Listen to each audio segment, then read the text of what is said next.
What's up, everybody? What's today's date? We are 2021. It is March 19th. All right. Just want to do a quick little video talking about what I want to run for Best of One coming forward when Battle Evolution becomes legal. I want to use the new cards because most players won't know them, and Best of One, that gives you your highest odds to win. So we'll just dive right into it.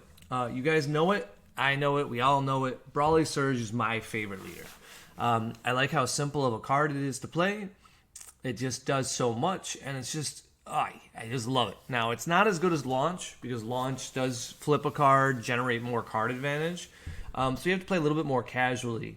But I think the fact that it's green, and we can take advantage of some of the power of the new SER, makes this deck better. And there's a little bit of old support, and I'll just jump into that to show you what I'm talking about. So if I run any deck, it's going to have an Awaken mechanic in it. So since you need red and green for this leader's ability, I like to throw in as many red and green cards as I can that wouldn't normally be part of the strategy. So any green cards are obviously the built-in what I want to play, and then the red are just kind of like the fodder to help me awaken. In that case, we have Dormant and we have Sun Goten. This is a really good combo because you're going to have a small hand in comparison to your opponent at some point, and it's basically just a free 10k that draws you a card. That's really good right now. It's very good for early game life protecting, which is what this deck wants to do. We want to protect as much as our early game life and only take damage because of Demigraw. If they're attacking Demigraw, we'll actually let it lose counters on occasion as long as it stays at 2. That's all we need on it. So it's a pretty cool deck in that regards. Jumping into the parts that matter, you do see I'm running 2 Vegetas. That's because this deck's kill turn is turn 5 for the easy kill turn. But with Vegeta, you can kill a lot easier if you want to, just by doing it on turn 4, popping your opponent's board, and then just enjoying the ability to attack with double strike critical. It's pretty good. Like it's not a bad effect. You never ever can do the neg 5, but we don't care about that. It's just a good board wiper, and Brawly Surge does falter a little bit to boards. Demigraw is your primary 1-drop. As you know, it can't die due to damage, so it only can be negged. So it's a very powerful mechanic, but we're not running it for the purposes of Dormant looping. I only have 1 in here just so my opponent's afraid of it, and if I draw it, I draw it on the important turn. But I want to fight. That's what Zarbons are here to block. We got Nappas. This deck is meant to win by attrition, and we'll get over why it works so well shortly. Kakuna lets me have early game aggro. She's a burst card, so she's going to set up cards on my drop, which we're going to want. And she's just a solid card. She plays a card, she draws a card, and it's a good late game ability. It has to be when they have 3 or more energy to get the power up, but you're basically just going to have this little aggro piece for later that you want. So on turn 3, you can keep 2 energy back and you're set to go. We have here Ribrianne. We're going to try it out. This is basically just our attempt to have a, what's it called? We're just trying to have more abilities to play on one. This one gets out this young lady right here, and she doesn't have any abilities when we do that, but it's just 1 energy to play a free 15k. I don't know how good it is, but I want to try it. This is the first card I would cut for more Dormants. I just don't own more Dormants at the moment, and I'm hoping for a reprint. Until that happens, I'm like, do I really want to spend this kind of money on a card? And I probably will. Add in, 2 Roshis and 2 of the Hidden Potential, and we probably have a tier 1 deck as opposed to just being more casual. Like I said, we got Zarbon. Zarbon's really good in this deck because it has a built-in little combo. Nothing too grand, but when you have 2 energy, you can discard the Zarbon or combo with it off your Brawler leader. So that way it's in your drop.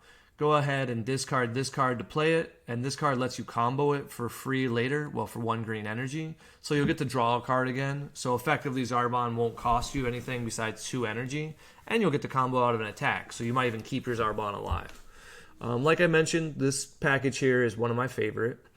The whole strategy is that you're going to have multiple battle cards. So I have Mercenary Tau in here at 2, because we want my opponent to be getting down to 3 life and then just go in with my leader to kill, because my leader will always have double strike with the surge ability. So that's kind of it. Like, it's not overly complicated. Cards like Rosie, you know, that's very strong. Like, this is a great turn 3 play because your opponent either has to take a bunch of damage or has to discard, you know, several cards. And then if we want to, we can go in and Awaken Surge and kill our opponent. You'll notice we're running Nappa. Nappa is not there for a rival like he normally would be. Nappa's there as an alternative method to Awaken, since we are a 57, 59 card deck. Depends on what I cut. But we're a pretty heavy deck. We don't want to die to early aggro. We want to take non-critical damage, of course. But if there's critical damage especially, we want to throw the Nappas down. And that will also let us have Mercenary Tau online. A pretty good play, like when they're at 5 life, would be to attack with Mercenary Tau, combo a Nappa that's already in play, and a Champa, and leave it exactly at 35k. Because we're hoping they combo out of it. If they do, we've won the game, probably. You'll see here we do have a negate. We have the negate that KOs my opponent's battle cards, and it KOs any battle card without barrier. This is very relevant because people are still running Supreme Kai, even though I think that Supreme Kai has lost her edge. And when we negate her attack, we can blow her up. So even if we do overcommit on our board, we have an out. But the big trick to the deck is this card. This is the older one. It's when you play this card, your opponent chooses 2 cards in their hand and puts them in the drop. What we want to do is Maiden Transformation it into play. We put 2 Maidens with cost 4 or less into play. So we combo these out throughout the game, and then we play them. And then, as you see here, when these get KO'd, we can bring back some cards from our drop. They're going to be, you know, negated skills, but they're still useful cards because they're 5Ks. I don't think it'll ever matter, but it's cool. What we really want to do is use this ability, activate 5, remove this from the drop, choose any number of heroine cards with the cost 5 or less with different names. And I believe if I did this right, the new card is a heroine, right? Yes, so she's a heroine, and I don't think the other ones that I want to play are heroines yet. No, they're not. So I can't do what I want to do with this deck. I can just steal battle cards, and that's okay. You have to be specifically the other leader to make them heroines, to make this like master of what we want. But I think it's enough with this card. The Maiden Transformation being a turn 4 win con, I think is better.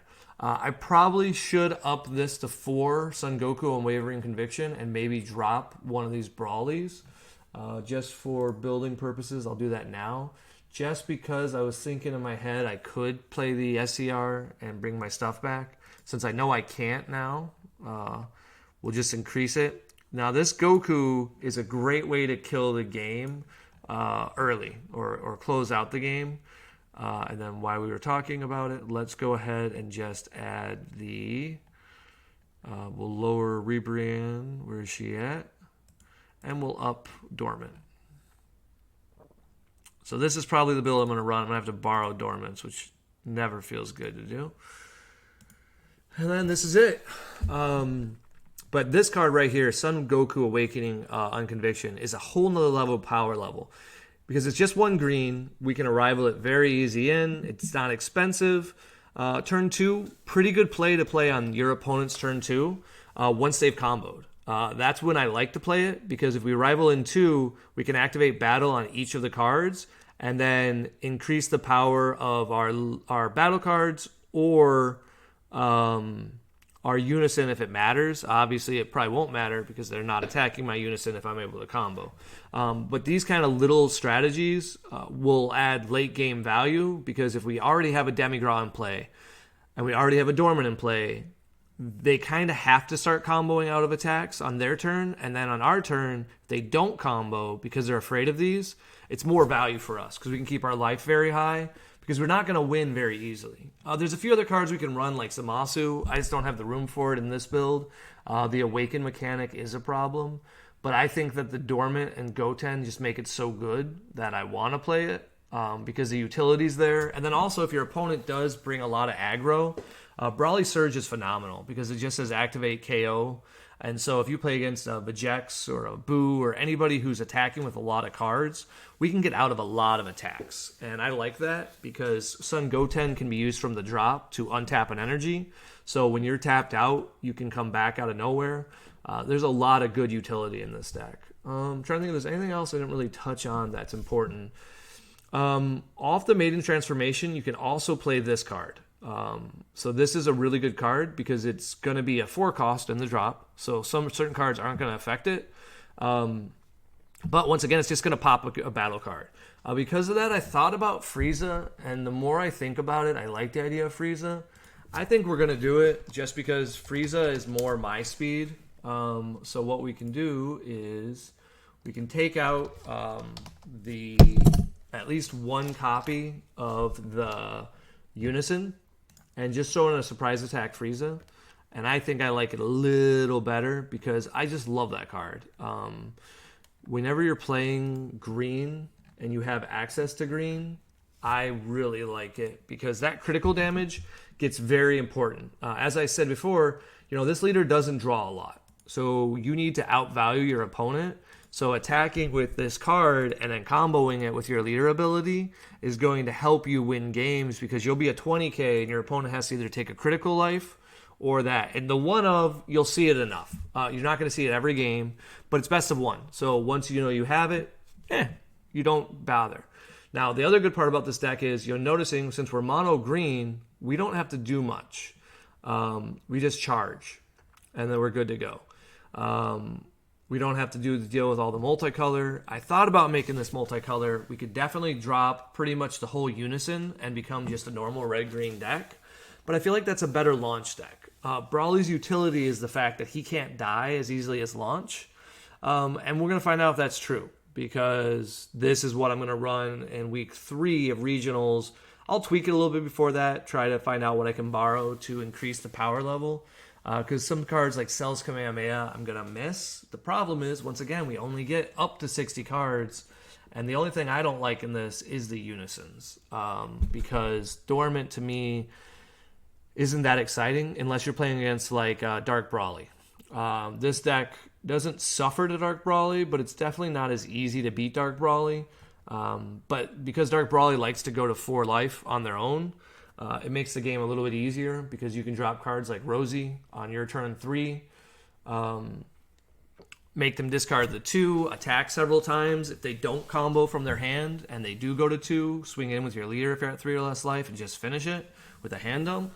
Because the Sun Gotens do cantrip, and that's kind of what you're banking on. And that's kind of it, guys. It's like I said, nice little fast video talking about what I want to try for best of 1, because we don't have to worry about my opponent sideboarding for hand destruction. If they got a plan for it, I probably lose, which sucks. But best of 1, you get to try rogue strategies, and I really want you guys to try it because this is our time to make like your stamp on Dragon Ball. You can have fun and play a deck that isn't necessarily tier 0, but still win because you have a plan that your opponent doesn't have a strategy for.